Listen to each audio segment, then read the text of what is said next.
It is December. That's Texas for you. My ass is sweating. I wanted to make an update to a video that I had done last year about things that you can do to prepare for hard freezes here in Texas. Last year, I mentioned getting a small portable battery bank that you can charge your cell phones with. This year, we actually upgraded and we got a larger battery bank that we can actually plug in things that might require more power, such as like an actual laptop or even small appliances. These things are great. They're still really, really portable. The one that we got is from Jackery. There's lots of other brands out there. The cool thing about ours and the reason why we picked it is you can actually buy a portable solar panel to charge the battery bank with. So that's one of the things about getting these portable battery chargers is you still have to have electricity to be able to charge them. Whereas if you have a solar panel, then you can continue to charge it as long as there is sunlight. The second thing is locate your main water line. Sometimes it's in your garage, sometimes it's on the side of your home. If you were to have a pipe burst, you want to shut off all of the water that's running to the house to prevent any prolonged damage from continuously having water pour into your home,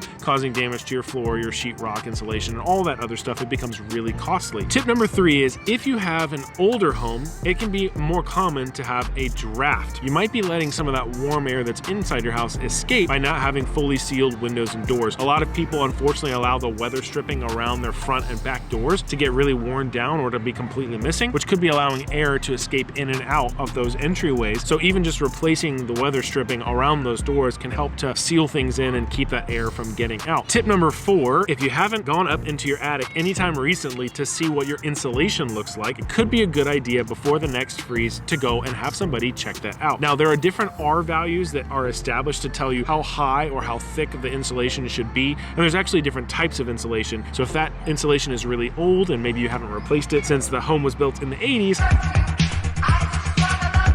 probably a good time to have somebody go out there and add additional insulation into your attic. Tip number 5, make sure that you winterize your sprinkler system. In the last video, I talked about how you have the vacuum breaker and that a lot of times if there's water in there and you don't drain that can pop and burst because it's made out of brass. The other thing that you want to make sure when you're winterizing is it's actually a good idea to shut off the water that's running to the sprinkler system, then run the sprinkler system through one more time to make sure that the water that's inside the pipes under the ground is actually being expelled. Even though they are under the ground, they are not so far down that they wouldn't be susceptible to really freezing temperatures. Tip number 6, which is kind of like a 5B, is if you have a fire protection sprinkler system on the inside of your house, that also should be drained. I would recommend reaching out to a local company to help explain how to drain your particular system because they are a little bit different. Ours was as simple as twisting a couple knobs to prevent new water from coming into the system and to drain the existing water from the system. I also want to recommend that before just turning that water back on, that you have a fire protection company come back in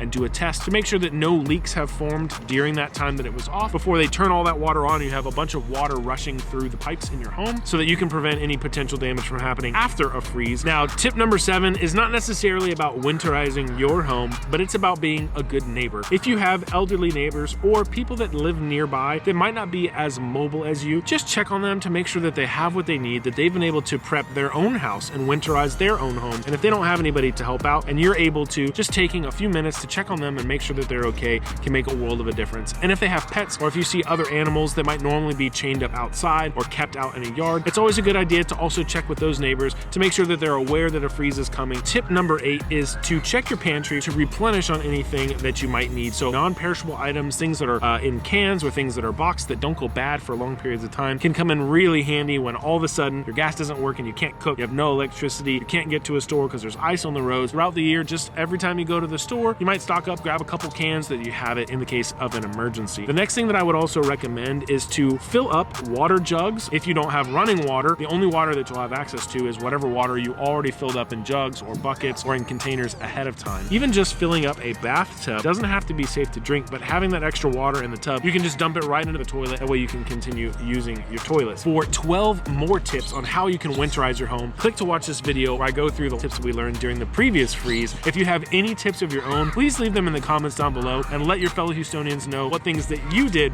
that you found super helpful. Thank you guys so much for watching to the end of the video, and we'll see you guys on the next one.